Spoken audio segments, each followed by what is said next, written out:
Good afternoon once again, everyone. Thank you so much for joining us today. We appreciate you taking a few minutes out of your Friday to spend some time with us online and learn about some updates to the UDO that we're moving forward to promote equitable and affordable housing within the city. I am Chris Collins. I'm the Assistant Director of the city's Urban and Planning and Design Department, and I'm joined by 3 other city staff members here today. So the first thing I want to do is kick it over to Will, if you could start, and if we could all introduce ourselves to our attendees today. Sure. Thanks, Chris. Good afternoon, everyone. My name is Will Palmquist. I'm a principal planner in planning and urban design. I head up the development and design review division. Our folks handle level 2 and 3 projects you'll be hearing about a little bit later in this presentation, conditional zonings and rezonings. And I will go ahead and hand it over to Vidila to introduce himself. So let's jump to Haley first. Sure. Hey everyone, I'm Haley Mahoney. I'm Urban Planner 2 with Planning and Urban Design. Today I'm just here to kind of help take some notes and facilitate where I can.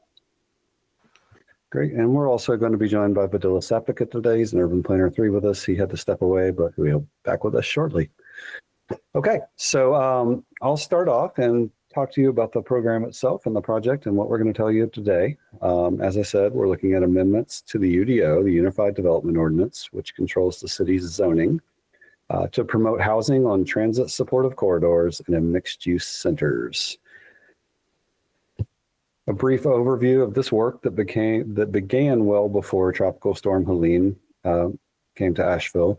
In fact, these amendments that we're looking at today, they were slotted to be seen by the city's Planning and Zoning Commission on October 2nd. So obviously that did not happen at that time.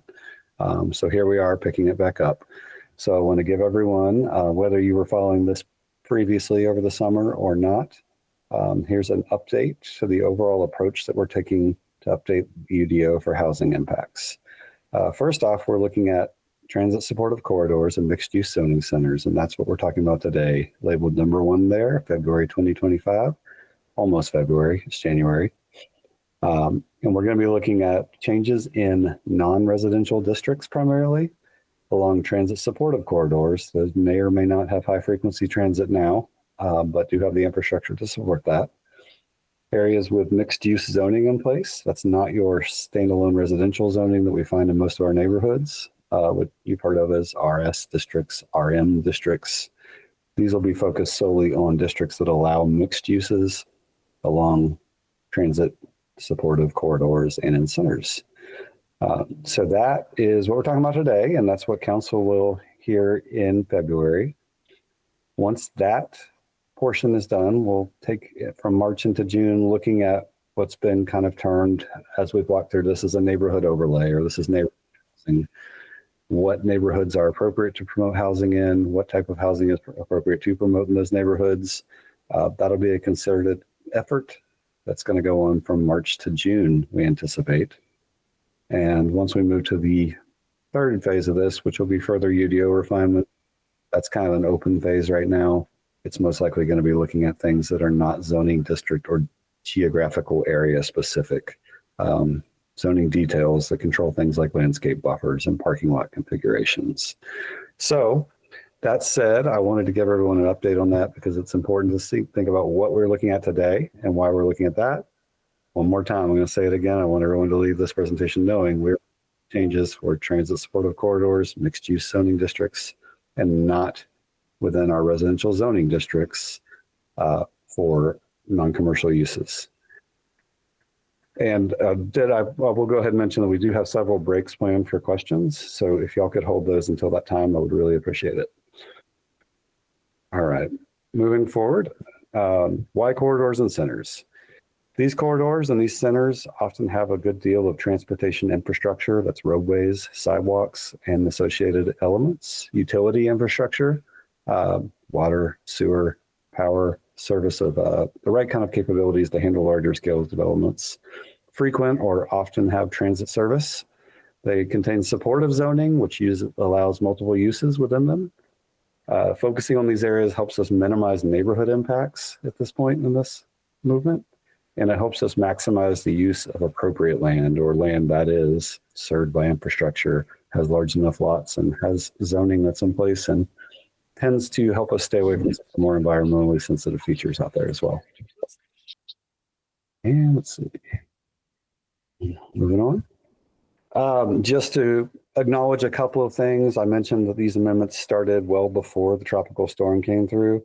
The city did have to shift to a response and recovery mode. Recovery mode is definitely where we still are, but bandwidth has been opened up to bring these amendments back and continue to work on the housing landscape in the city of Asheville. So the changes since that time, we did have to analyze these changes for impacts that were made apparent by Tropical Storm Helene. We had to take a look at the heavily impacted areas and did have to make some adjustments so that we could possibly maybe slow these changes in areas that were impacted the most by the storm. The North Carolina General Statute also passed some pretty heavily impacting legislation during that time. I'm going to give you a really, really one-sentence primer on it. Feel free to follow up with any of us if you want to know more about it at some point. But if you've heard about it, it's known as Senate Bill 302. That Senate bill did take every locality, county, jurisdiction in North Carolina and restrict the ability to do anything that resembled a down zoning. And the way to think about that is adding any new restrictions to properties.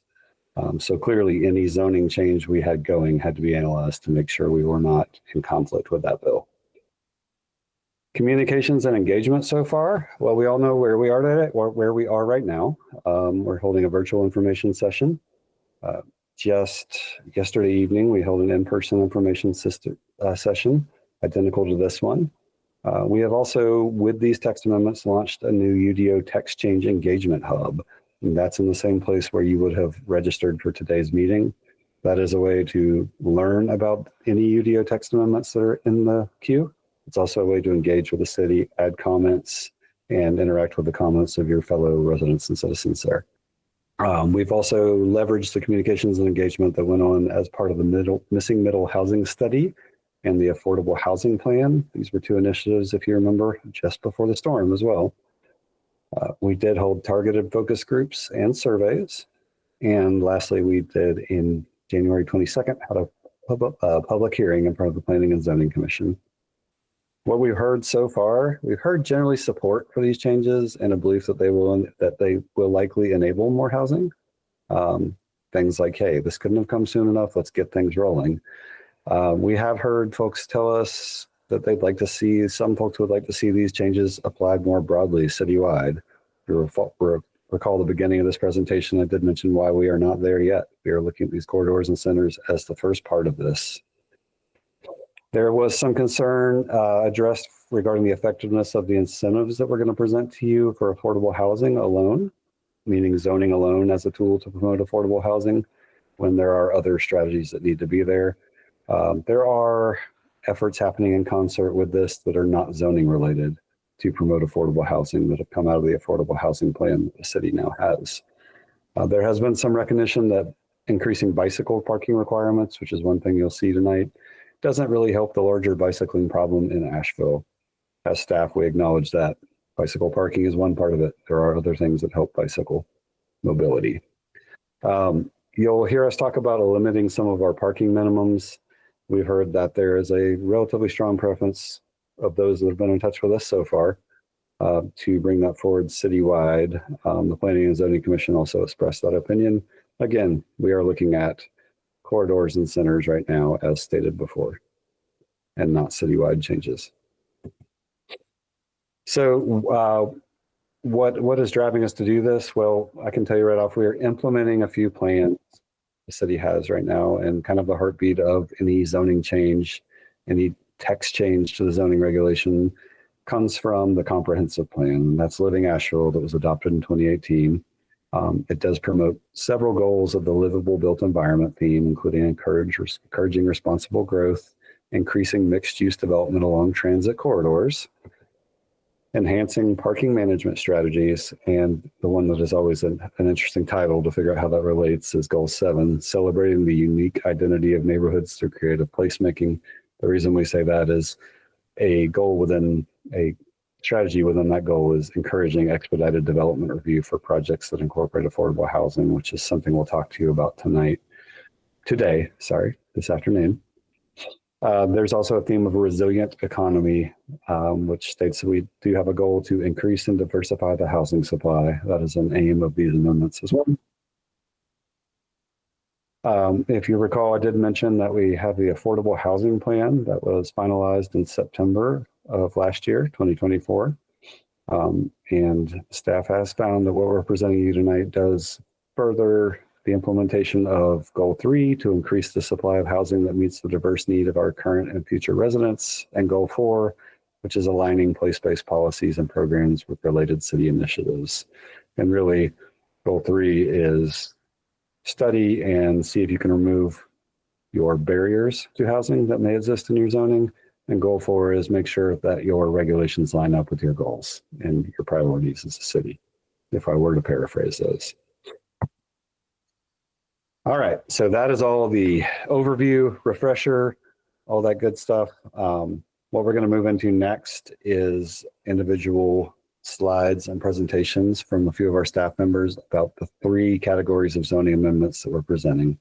We're going to look at development review level thresholds, minimum parking requirements, and some zoning district specific standards that are about building size, unit counts, and things like that. Now, before we get into the specific areas, and if you have any questions about those exact changes, you might want to wait till we talk about those. I do want to pause. Does anyone have a question about anything I've gone over so far? All right, so we got one question. Will these slides be shared following the meeting? We can post the slides, yes, to the Public Engagement Hub. And as I said before, the recording will also be posted. Please define centers. Well, transit supportive means a road that does currently have transit or could support transit because of density abilities and infrastructure itself, the width of the road, where it goes.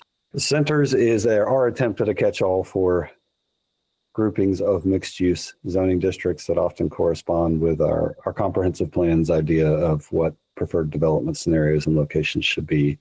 I don't know if we used place-based, but that can have many definitions.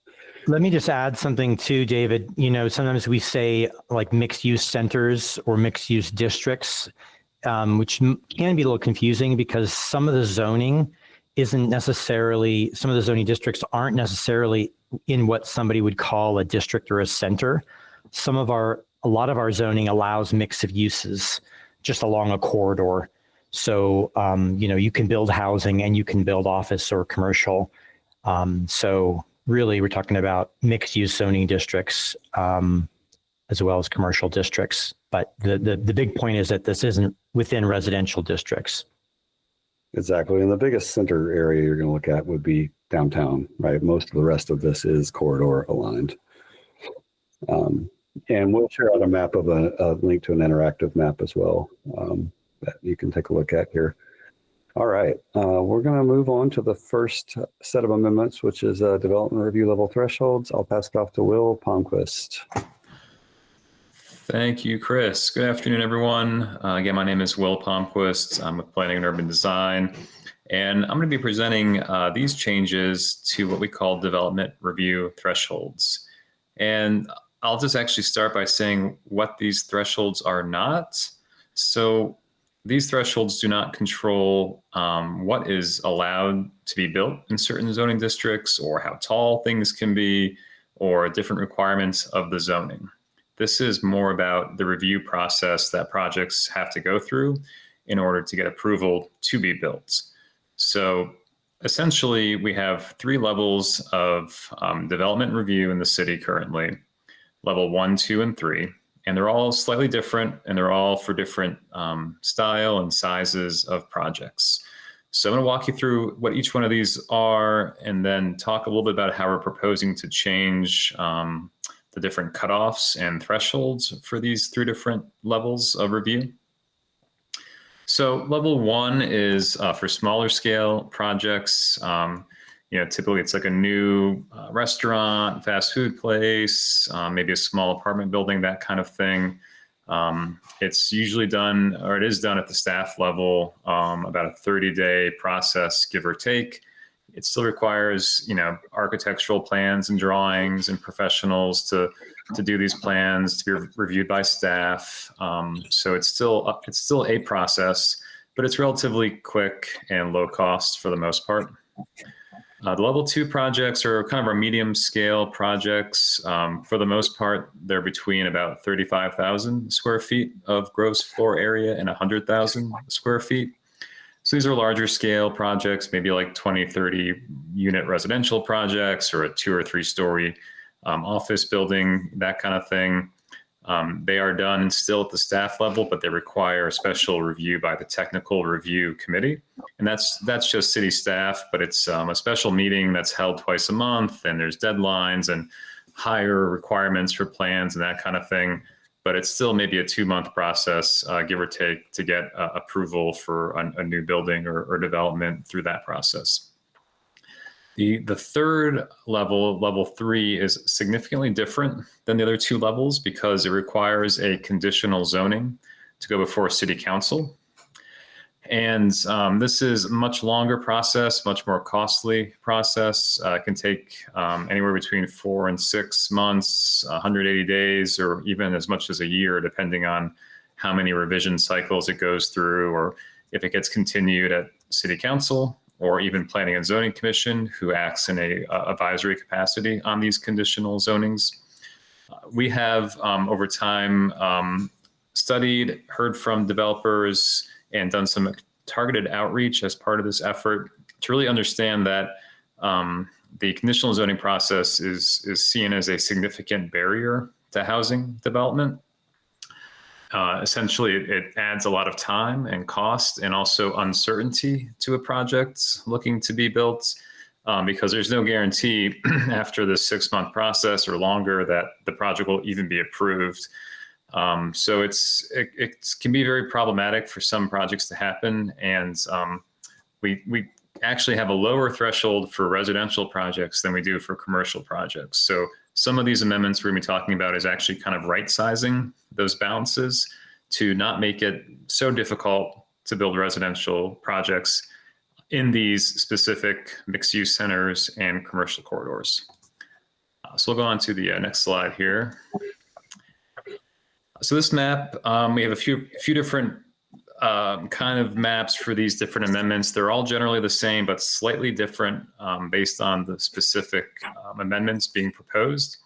So what you can see here is a map of Asheville with the affected zoning districts in blue, and then the listed districts on the left here. And as you can see, the districts that we're proposing to change these thresholds for are largely our commercial and office districts, highway business, institutional, our central business district, and also the majority of the River Arts district as well. You can see on the map that the areas identified are mostly along commercial corridors. So we have Patton Avenue, Merriman Avenue, Tunnel Road, downtown, a little bit of Charlotte Street, Haywood Road, Brevard Road, Hendersonville Road, and Long Shoals Road. So those are kind of the geographies that we're working with here. So the changes to these thresholds will not be affecting anything outside of these blue areas. All righty, next slide, thank you. So just to kind of backtrack again, the goal is to make it easier to develop housing in appropriate areas of the city.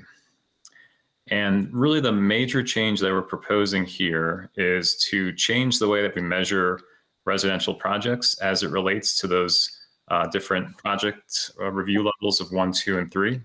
So currently, residential is measured by the number of units, where all other land use types being proposed for a new development are measured by square footage of the gross floor area of the proposed buildings.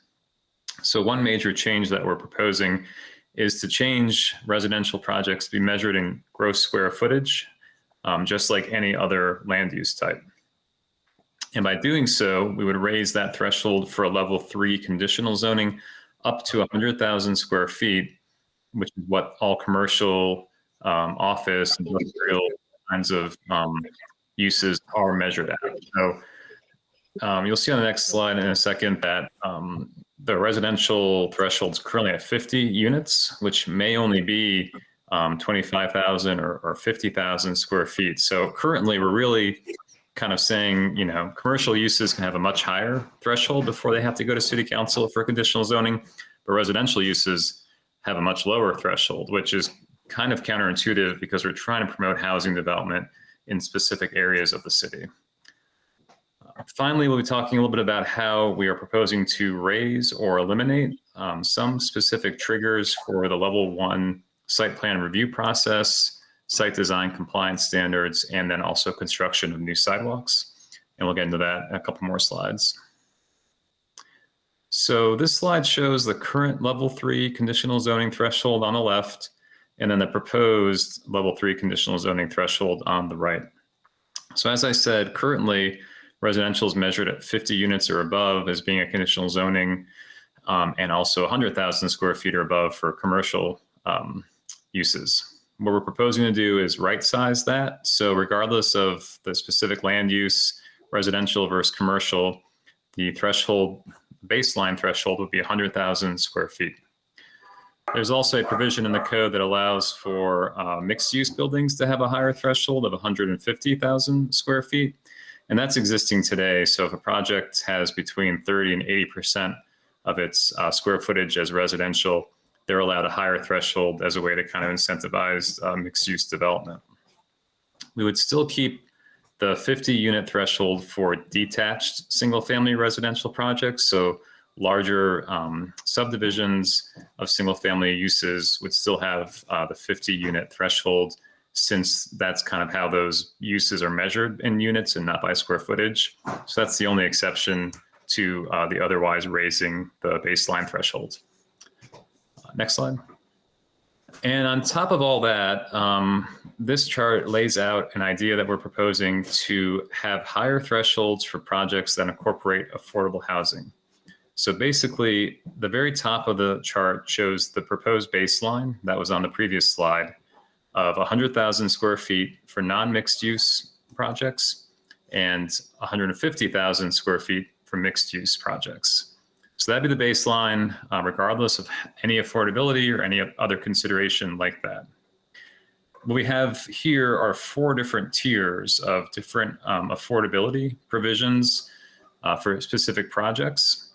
And what would happen is if a project proposed a certain amount of affordable units as part of their development, they would have a higher threshold before they became a conditional zoning. So for instance, next tier above the baseline is tier 1. And if a project had 5% of their units designated as affordable at 80% area median income for at least 20 years, or 2% of their units designated as affordable at 60% area median income for 20 years, they would actually have a higher threshold, an additional 50,000 square feet before they became a conditional zoning. As you kind of follow that down through the chart with increasing levels of affordability, you get all the way to the 4th tier, which shows that if a project has 20% of their units at 80% AMI or 10% of their units at 60% AMI, their threshold's raised all the way to 300,000 square feet for a non-mixed use project or 350,000 square feet for a mixed use project. So this doesn't really change what projects can build as far as like height limits or other items like that, but it does allow a project that would otherwise be a conditional zoning to be a level 2 project instead, which is done through the technical review committee in a much quicker and I guess more reliable fashion without being a conditional zoning, as long as they met all the other requirements in the base zoning district. Okay, next slide, please. So finally, last slide here for me on this topic is showing some changes proposed to some other elements of our code regarding the level 1 site plan review process, overall site compliance, and the requirement for new sidewalks. So the first one that we're proposing to change are some of the triggers for level 1 site plan review. So as I mentioned, level 1's kind of the smallest project level review that we have at the city as far as these 1, 2, and 3s. And, they still require plans and drawings and review process and that kind of thing. So it's not an insignificant process. It's definitely less complicated than level 2 or 3 and less time consuming, but it's still, it still costs money and time and that sort of thing. So in trying to expedite the review of projects, we're proposing to raise the threshold for when a level 1 site plan process is required from the current number of 3 dwelling units to 5 dwelling units. So basically, if a project was now 4 or below, they would go through as a more expedited review and just a reviewing of the zoning as opposed to a full-blown level 1 process. We're also proposing to remove some triggers for that site plan process that currently include provisions if an addition to a building is proposed that generates the need for more parking or displaces parking, changes of use from one allowed land use to another land use, and also building vacancy. And as you can see below at the bottom of the slide, vacancy is defined as basically what we consider what happens when a building or a property where the use has ceased for 180 days.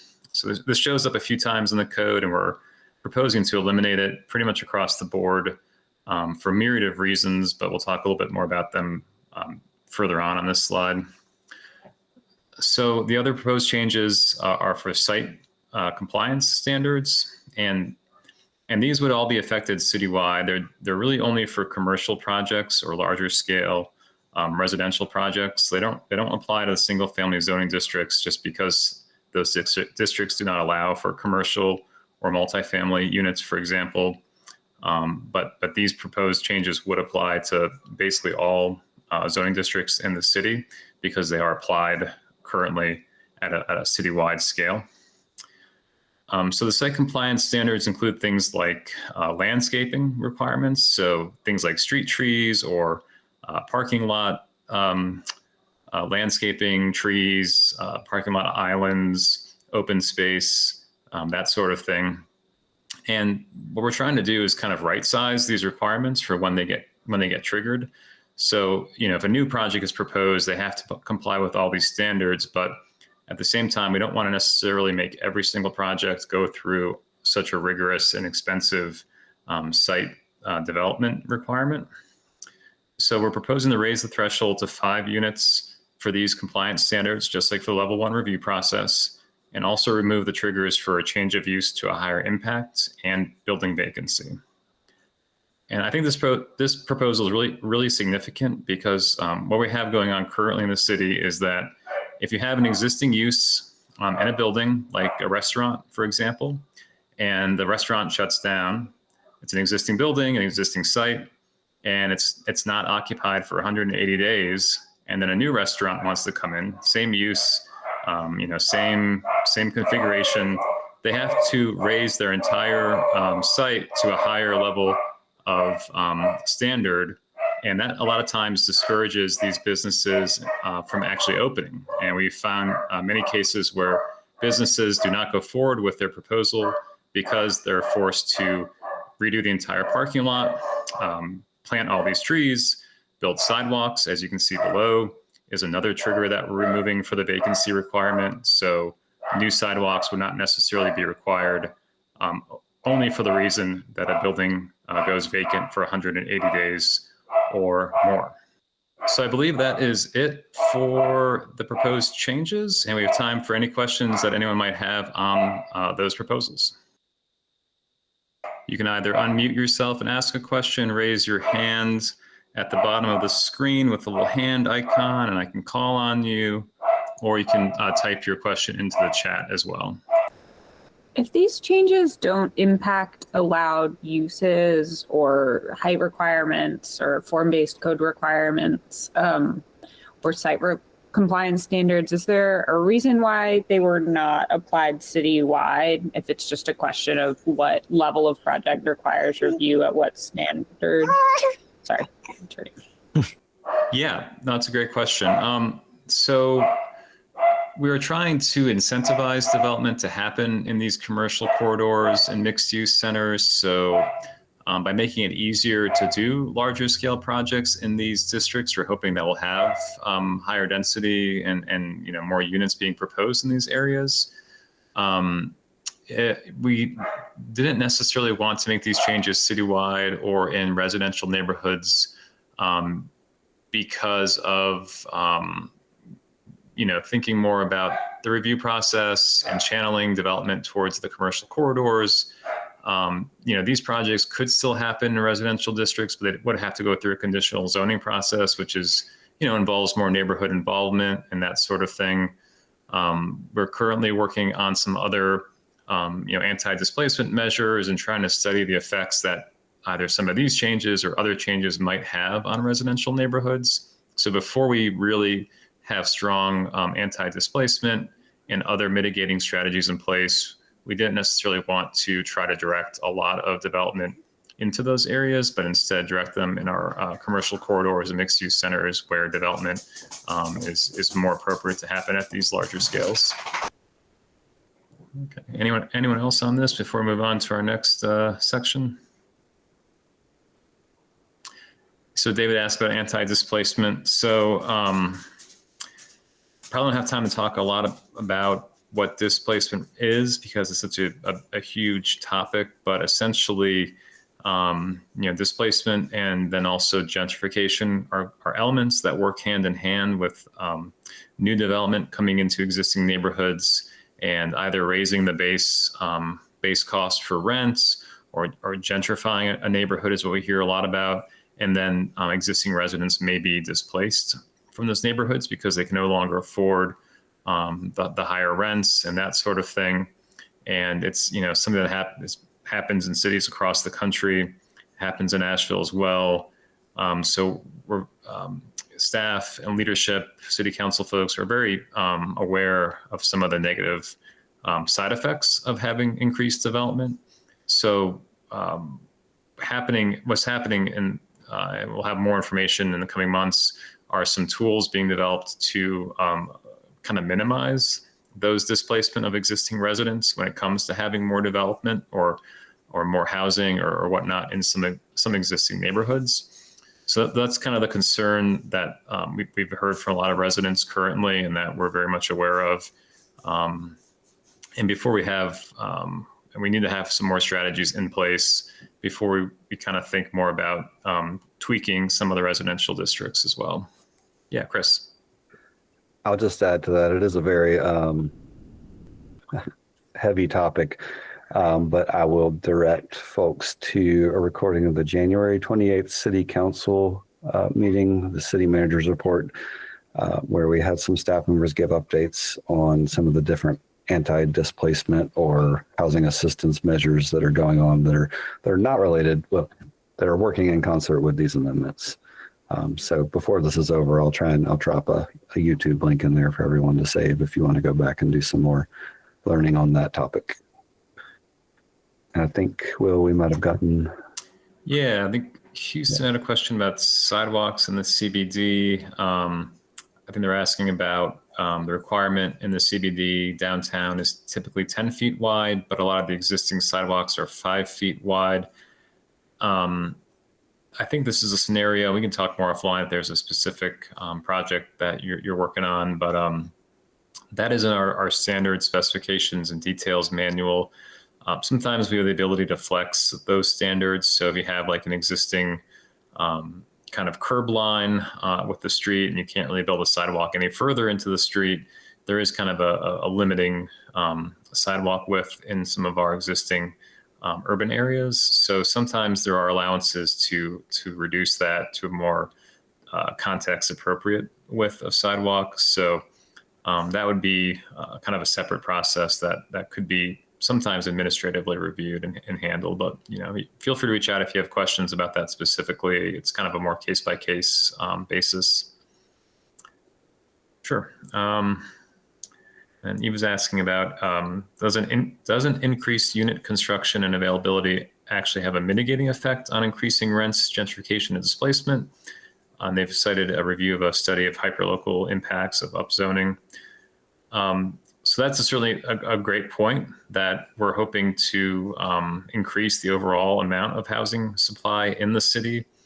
I think there's things that happen at the local level and also the macro level at the city. and it's it's something we're probably not gonna have time to get into today, about all the different levels, economics of housing costs, specific neighborhood examples. Some neighborhoods that are more vulnerable to displacement than others. But we're hoping that by directing housing to commercial corridors and mixed-use districts, we kind of get the best of both worlds, where we increase the housing supply citywide, which has hopefully an effect on decreasing rents, or at least slowing the increase of rents in the meantime, but not actually, having such a profound impact on existing neighborhoods to totally change the character of neighborhoods, or displace people without some kind of strategy in place to prevent doing so. But yeah, we're hoping that adding more units overall to the city in appropriate locations at existing commercial corridors and mixed-use districts does, in fact, add to the supply, and therefore decrease the cost of housing currently in the city. All right, we're going to have a few more question breaks, but I'm going to go ahead and guide us towards moving to the next section so we can get through everything. So thank you, Will. You're also going to handle parking today, right? So Yes. All right, I'll keep turning it to you. Thanks. I'm pinch hitting today for one of our colleagues who's a little under the weather, Sam Starbaum. Want to give him credit for all the hard work he's done on this proposed change to our UDO, which involves minimum parking requirements. So basically, we're just going to talk a little bit about what minimum parking requirements are. And what you can see here on the slide is an excerpt from our Unified Development Ordinance, showing requirements for a few different types of land uses. So if you go into our UDO today, you'll see there's a really long table with a couple dozen different land uses, all enumerated, and then specific requirements for off-street parking for them, either the minimum number of spaces required or the maximum number of spaces that can be built as part of a project. So for instance, if we look at the second land use down, the dwellings, multifamily with 2 bedrooms or less. So you can see here that the minimum number of parking spaces required is 1 space per unit. There is also a maximum of 2 spaces per unit. So a project being built has to calculate based on their units, the minimum number they have to provide, or else they can't get approved for the project by the city, or the maximum number that they can't exceed. So that's kind of the baseline of what these requirements are, and we'll talk now about how we're going to be tweaking those going forward. So again, this is the map showing the affected districts that these proposed changes would be having an effect on. You can see they're very similar to the previous set of proposals, and it includes mainly our commercial corridors again, and mixed-use centers. So the idea being that we will not necessarily be changing any minimum parking requirements in residential districts, but only the commercial corridors and mixed-use centers as shown on this slide and on that map. All right, so next slide here. So this slide just summarizes what's being proposed. So essentially, what's being proposed is to eliminate all minimum parking requirements for residential developments in these districts. As part of this, we're also proposing to eliminate the required minimum parking for office, business, and industrial uses in those districts. So that's just saying that these projects would no longer have to have a certain number of spaces to meet the zoning requirements. We still fully expect that projects are going to build parking, especially the larger projects, for many reasons. The simple fact being that many residents and users of new buildings are still going to be driving and parking at these locations. They require, if it's a larger scale project seeking financing, the banks require a certain amount of parking typically to get approved for loans and so forth. But we don't want to necessarily get in the way of saying, a project has to meet these minimum numbers if they don't necessarily want to, or it's not in their business model, or it's not really appropriate for a certain area of the city.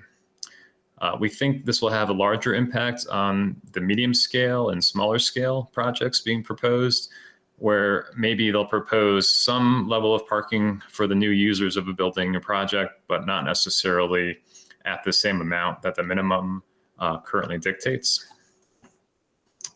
Another corresponding change we're proposing is to increase the number of required bicycle parking spaces. So there's currently a requirement for bicycle parking spaces for new projects. And by increasing that, we're hoping to kind of offset the parking spaces for vehicles that perhaps won't be built in the future, and instead increase the number of bicycle parking spaces available for users of that project.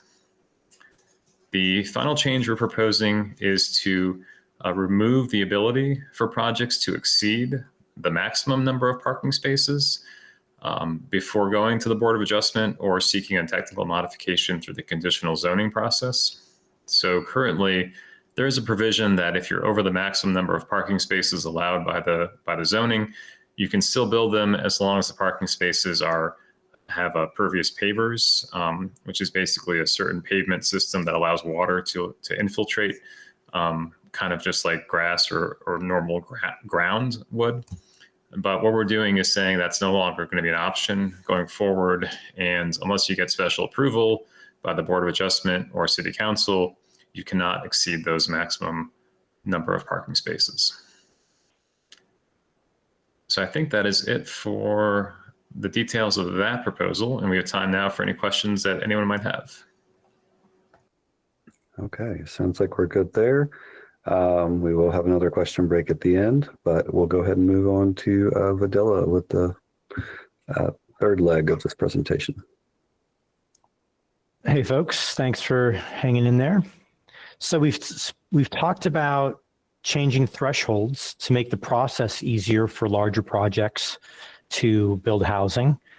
We've talked about reducing the requirements for parking for projects that want to do that, to use land for more housing or whatever for the developments.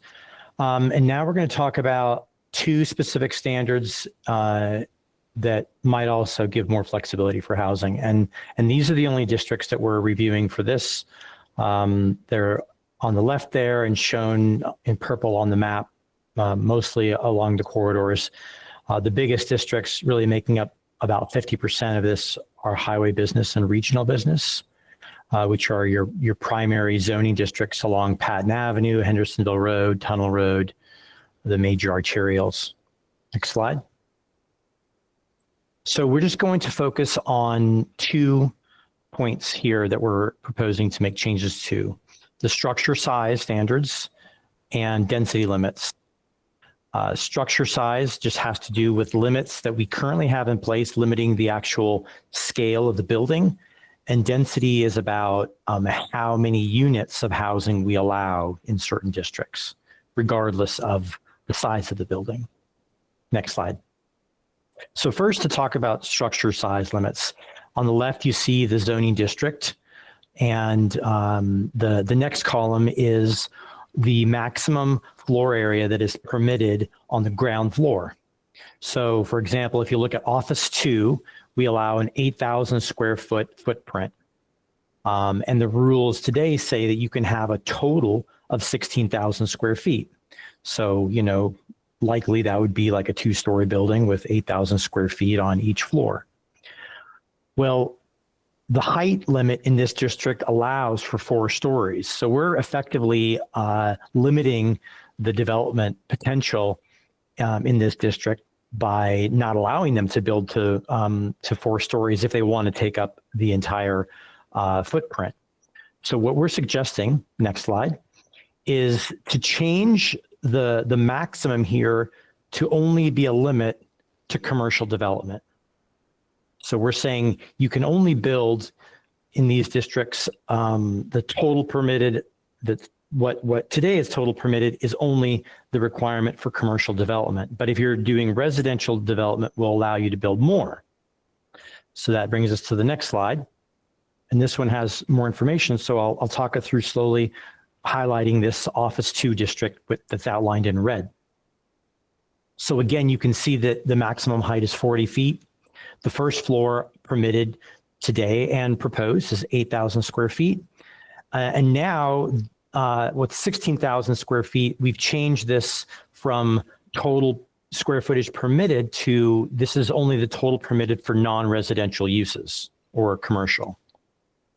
But the first column in the yellow, the maximum residential square footage is there. We're not setting a maximum. The maximum will be driven by the maximum height of the building. So in this case, the total square footage that this building could construct, if they include housing, is 32,000 square feet. And that's an increase, the following column, of 16,000 square feet, or the last column, it's basically 100% increase in building potential, simply by allowing that 8,000 square foot footprint now to actually go up 4 stories, which we think is very reasonable because we allow residential buildings to go to 4 stories. So if you're in a commercial district, what better place to put more housing? Now, the reality is that a lot of these zoning districts are already built out, but this incentive might encourage new buildings or places that are thinking about building if they're still vacant to build out to that maximum potential. And I'll also say that the total that's permitted for non-residential uses doesn't mean that you even have to build those. These could be, because residential is permitted in all these districts, they could be fully residential buildings. I'll leave it at that, but you can see on this, when you look on the other zoning districts, and in the far right column, you can see that this change would allow between 100 and 500% increase in development potential within these zoning districts. Now, some of them, that doesn't mean that you can get that by right. If it's a very large project, like in highway business, because highway business allows for more development, it allows for higher heights, taller buildings, and larger ground floor uses, you would, in some cases, have to go to city council still for that. Okay. Any questions about structure size changes? I have one other change. Now we'll talk about density changes. Okay. So here are the current residential density limits. So this is how many units of residential you can build within each of these zoning districts on an acre of property. So again, we'll look at Office 2 today. Without affordability, you can build 20 units an acre. And we have this rule on the books that says, I think the intention was that it would be an incentive that will allow you to have double the density. You can get to 40 units per acre if you include some affordability. Well, if you'll hit the next button there, Chris, this doesn't quite work out because let's do the math on this building that we just talked about. If you can hit the forward arrow, Chris. So looking at that same building that has a footprint of 8,000 square feet, if now we allow it to go to 4 stories, your maximum area is 32,000 square feet. Now let's assume you're going to build that out to 20 units. If we're not assuming, we're going to make this simple math for everybody, okay? None of the building will be used for shared common area or stairs, things like that. So we're just going to divide 32,000 square feet by 20 units. That leads to 20 1,600 square foot apartments. And that's what the market rate would cap out at. But here, the next line, what we're showing in red is if that developer wanted to go to 40 units, they would have to agree to some affordable units. But if we allowed them to do that by right, we would get double the number of units. They would be smaller units, and those typically are more affordable. So we would kind of be encouraging a more affordable housing product, and we'd be getting more of it. Forward again, Chris. And if that same developer was considering even more units, they could take that same property at 32,000 square feet and build out 53 units. Under today's standards, where the thresholds for 50 units require you to go to city council, if we pass these amendments that will talk you through on thresholds, now because these are residential units, part of a multifamily project, we wouldn't, the 50 unit trigger wouldn't cause these to go to city council for review. It would be 100,000 square feet or less. And because this is well within that less than 100,000 square feet, it would not be a level 3 project. So there would be much less risk for the developer, to go to city council. They could do this by right. And so the public benefit would be that we would get many more housing units. They would tend to be less expensive, and they would get built more quickly. So we believe, next slide, that it makes sense to just strike out these limits on density and to allow the market to decide whether units within a certain building should be larger units or smaller units that tend to be more affordable. And I'll turn it over to anybody for questions if you have any. All right, I guess we answered everything. Okay, there we go. Jonathan Crooks, go ahead. In these units, you talk about affordable units. How many affordable units have to be in the unit? And how many will be available to be in there? And they don't stay affordable, throughout the duration of that building. They disappear, don't they? Yeah, you're asking about the affordable housing units as the incentives to raise the thresholds for the level 3 conditional zonings. Right. So you are correct about those points. What happens currently when a project provides affordable housing, and what would be required under this provision, is they have to basically deed restrict the property and say X number of units. So if it's a 100-unit building, they're doing 10% of them as affordable. They have to say 10 of these units will be affordable at 80% AMI for at least 20 years. And then that kind of guarantees the time frame, so that if someone's renting it and they're an affordable income level and they leave the apartment a year or two later, it doesn't necessarily go back to the market rate right away. It has to be available for a lower income individual or family or household for the other 18 years or so, until those 20 years are up, and then it's allowed to become a market rate unit, basically. Thank you. All right, so we have Lisa Allen with a hand up. Yeah, my question is, if we do raise the density in some of these residential projects within commercial areas, but then remove the parking requirements, could that force kind of bleed the need for parking into surrounding areas and cause problems in adjacent residential areas? Well, first of all, I'd say that it's unlikely that we're going to see any project that doesn't provide parking that their customers are going to need. Developers just don't do that because they're building for their market, their customers. And we've done some analysis on existing projects here in the city of Asheville where we don't require minimum off-street parking. And what we found is that most projects still provide off-street parking. There's about 35% of the projects provide less parking than the minimum, but they still provide parking. So I don't think it's a concern.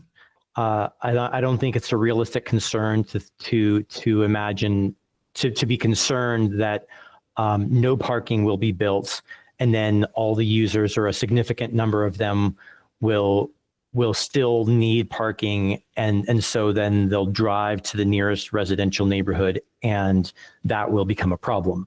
Now, should that become a problem, we have tools to address that. For example, other cities have residential parking permits and things that we can certainly consider if there is a problem. But I wouldn't imagine that to be the case. Yeah, and I'll add to that answer, Padilla. Just it's become kind of a highlighting a kind of a we'll call good planning practice, or a lot of communities around the country are taking a closer look at these required minimum parking ratios. And some of our neighbors, like down 40 in Raleigh, they did that. And I mentioned Raleigh because that's a place where I've personally done some review of their site plans for these developments, which are almost wholly and entirely still providing parking, even though they're not required to. The hope is that you gain some flexibility about how many parking spaces you may need. There are other factors driving it, but in Raleigh, in the areas Vidila mentioned where we don't require parking within a mile of the central business district downtown, we have seen developers continually and still provide parking with these developments. Anybody else? All right. If we have no further questions, we will, like we said, we will share these slides out with the attendees, and we will post the recording on both the city's YouTube page and the Community Engagement Hub for this project. Next date you'll need to be aware of for this, if you're following or interested, is February 11th. It is on the City Council agenda for a public hearing on February 11th. Thank you very much, and I hope everyone appreciates the rest of their Friday and has a great weekend. Bye-bye, everyone. Thank you. Thanks, everybody. Thank you.